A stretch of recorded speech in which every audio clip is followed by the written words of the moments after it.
He started using airplane mode every night. Said it helped him sleep. I bought an alarm clock and left his phone unplugged. The next morning, he asked why he missed her call. I asked why I knew about her. I never thought silence could be so loud. It started subtly. My husband, Alex, began putting his phone on airplane mode every night. He claimed it helped him sleep better, free from the buzzes and pings of late-night notifications. At first, I believed him. After all, who doesn't want a good night's sleep? But then, the patterns changed. He became more protective of his phone, always keeping it face down, taking it with him even to the bathroom. Our conversations dwindled, replaced by his constant texting and secretive smiles. I felt the distance growing, an invisible wall building between us. One evening, I decided to test a theory. I bought a simple alarm clock, the kind with glowing red numbers, and placed it on his nightstand. That night, as he prepared for bed, I casually mentioned, "You can use this instead of your phone for alarms. That way, you can keep your phone off and still wake up on time." He nodded, seemingly indifferent. Later, when he fell asleep, I gently unplugged his phone and left it off airplane mode. I wanted to see if any notifications would come through. I needed to know if my suspicions were valid. The next morning, as sunlight filtered through our curtains, Alex groggily reached for his phone. His eyes widened as he saw multiple missed calls and messages from someone named Samantha. He turned to me, confusion etched on his face. "Why did I miss her call?" he asked. I looked at him, heart pounding, and replied, "I don't know. But I do know about her now." His face turned pale. The room was thick with tension. He stammered, trying to find words, but I had already seen enough. We sat down that evening, the weight of unspoken truths pressing down on us. I confronted him about the messages, the calls, the secrecy. He admitted to the affair, claiming it was a mistake, that it meant nothing. But the damage was done. I felt a mix of anger, betrayal, and sadness. Our marriage, built over years, was crumbling. I needed to decide what to do next. After days of reflection, I made my choice. I couldn't continue living a lie. I filed for divorce, determined to reclaim my life and happiness. It wasn't easy, but I knew it was the right path. Months passed. I moved into a new apartment, started a new job, and began rebuilding my life. I found solace in friends, family, and newfound hobbies. The pain lingered, but so did hope. Looking back, I realized that sometimes the smallest actions, like unplugging a phone, can unveil the biggest truths. I learned to trust my instincts, to value myself, and to never settle for less than I deserve. Life has a way of teaching us lessons in unexpected ways. While the journey was painful, it led me to a place of strength and self-discovery. And for that, I'm grateful. 3 months after I moved into my new place in Portland, Oregon, things finally felt calm. I had a routine: work, yoga, grocery runs on Sundays. I was healing. Then one Thursday night, around 8 p.m., I heard a knock at my door. I wasn't expecting anyone. I peeked through the peephole. It was Samantha. Yes, her. The woman from the phone. The one Alex cheated with. I opened the door a crack. She looked nothing like I imagined. Sweater too big for her frame, eyes tired, hands shaking. "Please," she whispered. "I just need 5 minutes." I didn't want to, but curiosity won. I let her in. She sat on the edge of my couch like it burned. I stood. She looked around my tiny apartment, then locked eyes with me. He lied to me too. What? She pulled out her phone and showed me messages. Dozens of them. Some while we were still married. Some after. "He told me you were crazy. That you were abusive. That he left you." My stomach turned. Then he ghosted me 2 weeks ago. Blocked my number. Just disappeared. I didn't know what to say. I hated her. But now I also pitied her. She looked like a woman who'd been fed the same poison I swallowed. Maybe worse. Before she left, she handed me a crumpled piece of paper. This is where he's staying now. I figured you might want it. She walked out. No goodbye. No tears. Just vanished. I stared at the address. It wasn't far. The next night, I drove to the address. A rundown roadside motel on the edge of town, the kind that smells like mold and broken dreams. Room 17. I didn't knock. I waited. Around 9:45 p.m., I saw him pull up in a beat-up Toyota Camry. Alone. He looked worse than I remembered, beard grown out, eyes hollow. He walked into room 17. I stood frozen in my car for 10 minutes. Then, I got out.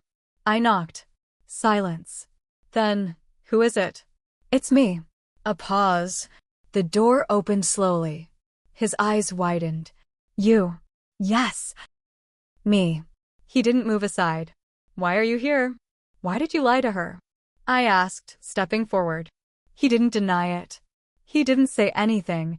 He just stared like a deer in headlights. You told her I was abusive. That you left me. Still nothing. I felt my voice rising. You know what? I don't care anymore. I just wanted to see what you fell into. He tried to smile. You're still bitter. I leaned in close. No. I'm awake. The next day, I made a stop at the courthouse. I wanted everything documented. I didn't trust him anymore. Not even to leave me alone. But while there, I found something strange. He had filed a temporary change of address under my name. My old mail was going to the motel. I went to the USPS office. Showed ID. They fixed it. And then I asked if I could see the forwarding slip. His signature was there. Under my name. I knew I needed to be smart. I called my friend Alicia, she's a lawyer. We set up a plan. We'd monitor any credit accounts, any strange activity. I'd file a report, keep logs, build a case. Because now, this wasn't about heartbreak anymore. This was fraud. And I wasn't going to let him burn me twice. I bought a cheap burner phone. I created a fake profile. Different name, new photo, light flirty tone. I found him on a dating app. Swiped right. He matched within the hour. His opening line? Looking for something real. Just got out of something toxic. I played along. Got him talking. 3 days later, he asked to meet. I didn't go, but I recorded everything. Screenshots. Text logs. All of it. 2 weeks later, Alex showed up at my workplace. My job. He waited outside the parking lot like a damn ghost. When I walked to my car, he stepped in front of it. We need to talk, he said. I stayed in the car. Doors locked. I know what you're doing, he said. I rolled down the window just enough to speak. Good. Then you know what's coming. He punched the hood of my car and stormed off. I reported the incident to HR, then to the police. A week later, I got a letter. No return address. Inside was a photo of me at a grocery store. Alone. Taken from a distance. On the back, you started this. I'll finish it. My apartment was broken into. Nothing stolen. Just things moved.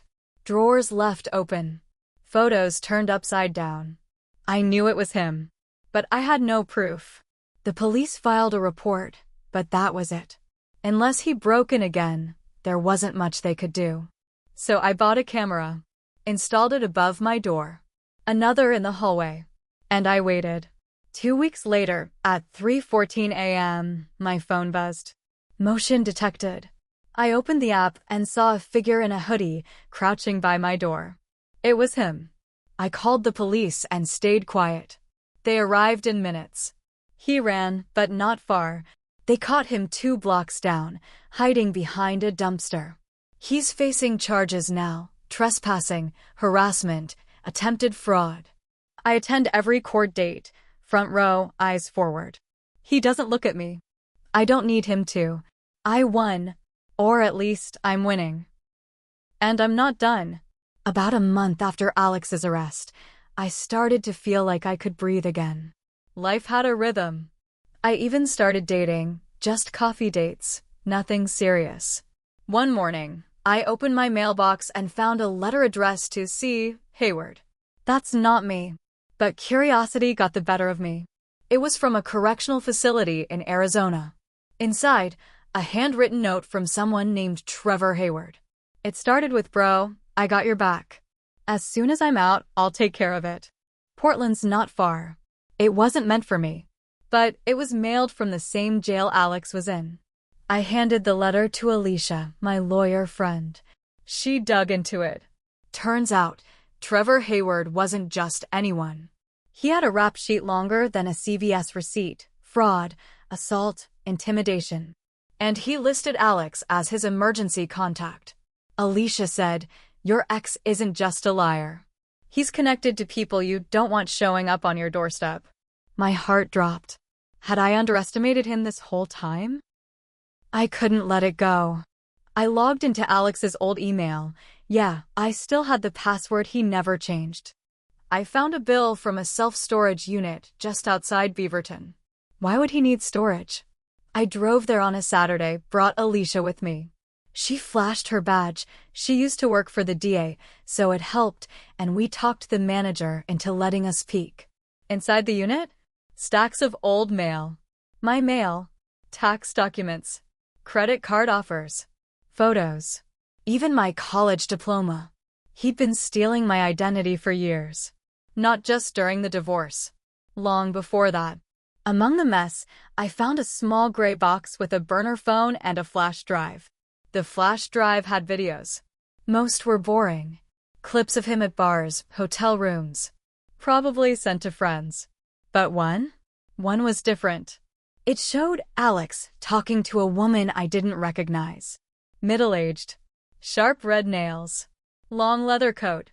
She said, "You'll get your cut once it's clean. No drama." He nodded. "I've got the IDs." She doesn't even know. He was selling identities. Not just mine. Alicia called in a favor to a contact in federal law enforcement. By the end of the week, the FBI had eyes on him. They opened a new investigation, not just for harassment, but now for conspiracy and identity trafficking. They started digging, and things got deeper than anyone expected.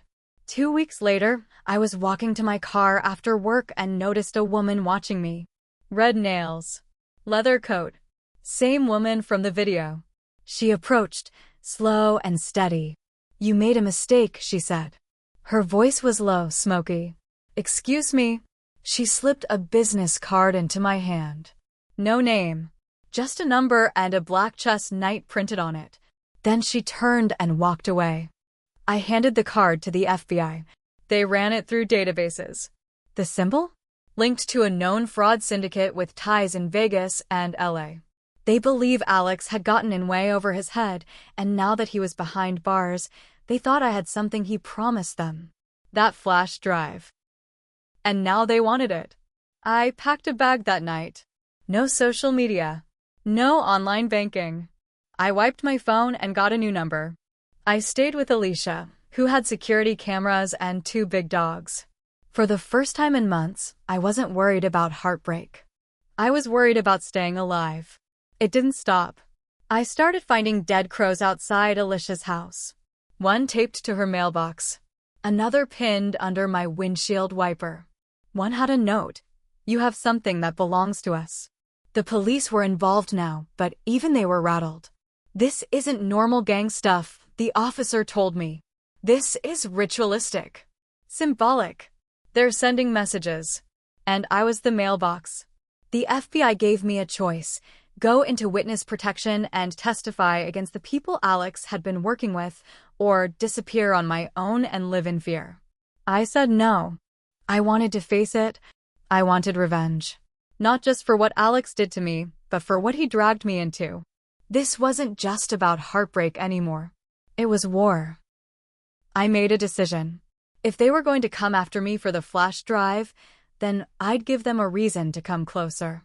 But on my terms, I called the number on the black chess knight card. I disguised my voice and told them I had what they wanted. Told them I'd meet them at an old train yard outside of Portland, midnight. 1 week from now. Then I went to the FBI and said, "Set your trap." They wired me with a mic, set up hidden cameras, and had snipers stationed on rooftops. It was straight out of a crime movie. I wasn't scared. I was ready. Midnight came. A black SUV rolled in. Same woman. Red nails. Leather coat. Behind her, 2 large men got out. One of them had a gun tucked under his jacket. I held out the flash drive. "You know what's on this?" I said. Steady voice, steady hands. She smiled. "You don't even know the half of it." Before I could answer, a voice yelled over a loudspeaker, "FBI. Hands in the air." The whole yard exploded in lights, shouting, sirens. The woman ran, but didn't get far. The men were tackled to the ground. It was over. Or so I thought. Alex's trial became a public circus. Identity theft, wire fraud, conspiracy, harassment, the works. His crimes stretched across 4 states. The flash drive helped them connect all the dots. And that wasn't all. The woman in the red coat? She wasn't just some gang leader. She was his mother. I kid you not. Alex grew up in this. Learned the tricks young. But he got greedy, sloppy. Thought he could run the business his way. Thought he could use me as a cover. I wasn't just a victim. I was a pawn. Until I flipped the board. The day Alex was sentenced, I asked the judge for a chance to speak. He stood there in a cheap suit, hands cuffed, face pale. I looked him in the eyes and said, "You told me airplane mode helped you sleep. That was the first lie. You used me, stole from me, betrayed me. But now I sleep just fine. And you? You'll hear the metal doors slam shut every night." He didn't say a word. Didn't even blink. He just sat back down like the coward he always was. 22 years. No parole. I won't pretend I was perfect. I stayed too long. I ignored the signs. I wanted the dream so badly, I made excuses when I should have asked questions. I trusted him with everything. That was my biggest mistake. But I learned. And I grew teeth. 6 months after the trial, I moved again. New state. New job. No contact with anyone from the past. Alicia and I still talk. She calls me the Widowmaker now. Says I buried a crime family without pulling a single trigger. Maybe that's true. I like the sound of it. Sometimes I still hear that phrase, airplane mode helps me sleep, and I laugh. Because now, I don't use airplane mode. I keep my phone on, my eyes open, and a camera on the porch. Just in case someone else forgets what happens when you lie to a woman who's already lost everything.